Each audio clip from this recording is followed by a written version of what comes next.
सबसे पहले कराग्रे वस्ते लक्ष्मी होता था, आजकल कराग्रे वस्ते लक्ष्मी नहीं होता है। सच्चा भक्त हुए हैं जैसे कि एक नौकर किसी दुकान पर नौकरी करता है, सुबह से शाम तक वह सामान को बेचता है, रात्रि के समय में पूरा हिसाब बना करके मालिक को दे देता है। मालिक लीजिए ये हिसाब, आज के दिन का यही हिसाब है, ये बिक्री है, ये पैसा है, ले लो, हिसाब ले लो। और वैसे ये भक्त को भी अपने दिन का हिसाब ठाकुर को सौंपना चाहिए कि सुबह से लेकर के शाम तक मैंने भजन किया या पाप किया, वो ठाकुर है मेरे, वो मेरे मालिक हैं, उनको हिसाब देना चाहिए। पृथु महाराज के ऊपर भगवान की कृपा हुई। आगे चल करके भगवान की और कथाएं आती हैं बंधुओं।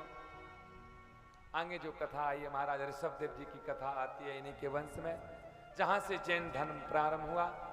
महाराज भरत जी हुए, भरत तीन हुए, एक जड़ भरत, एक राम भरत, एक शकुंतला भरत। भरत के नाम से ही यह भूमि भारत नाम पड़ा, भारत का नाम, इस देश का नाम भारत पड़ा। ऋषभदेव जी ने भगवान की प्राप्ति की।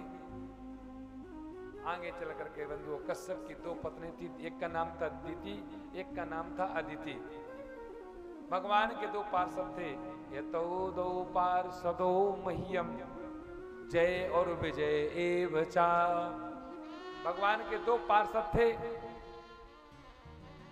एक बार की बात है कि हरिशरणम, एक बार की बात क्या है कि भगवान ने आज द्वारपालों से कह दिया था जय और विजय से कि कोई भी अंदर ना आने पाए जब तक मैं ना कहूंगा।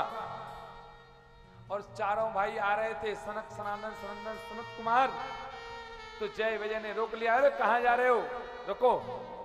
उन्होंने कहा भैया मैं जय और विजय हूं, तुम मुझे रोक नहीं सकते हो, रोकने की हिम्मत कैसे हुई तुम्हारी, क्यों रोक लिया है, तुम्हें पता नहीं है मानस पुत्र हैं, रोकने की हिम्मत तो आपके विष्णु में भी नहीं है। श्राप दे दिया, जाओ जय विजय हम तुम्हें चारों भाई मिलकर के श्राप देते हैं कि तुम्हें राक्षस की योनि में जाना पड़ेगा। अब जय विजय घबराने लगे। विष्णु भगवान आए, विष्णु भगवान ने कहा जय विजय चिंता मत करो, तुम राक्षस की योनियों में जाओगे, जब भी तुम जाओगे तो मैं भी तुम्हारे लिए उद्धार करने के लिए मैं भी मनुष्य शरीर में आऊंगा। तो वही जय विजय हिरण्याक्ष और हिरण्यकश्यप बने, वही जय विजय रावण और कुंभकर्ण बने, वही जय विजय कंस और नलगीवर कुब्र बने, वही जय विजय हैं। श्राप सबको लगा हुआ था, नारद जी ने भी श्राप दिया हुआ था भगवान के लिए, भगवान ने बंदर का रूप दिया था। नारद जी भी लक्ष्मी के चक्कर में पड़ गए थे, थोड़ी हंसी हो गई थी तो नारद जी ने भी श्राप दिया था। लक्ष्मी जी ने पक्ष किया तो लक्ष्मी को भी श्राप दिया था नारद जी ने, चिंता मत करो तुम्हें भी मनुष्य शरीर में जाना पड़ेगा, जाओ। तो नारायण को श्राप लगा हुआ है, किसका किसका लगा, नारद जी का। तो मनुष्य शरीर में तो आना है। तो जय विजय से एक कहानी चालू हुई, जय विजय को राक्षस योनि में पहुंचाया गया। तो दिति और अदिति, दिति के गर्भ से महाराज ये जो जय विजय हैं ये हिरण्याक्ष हिरण्यकश्यप बन करके आए।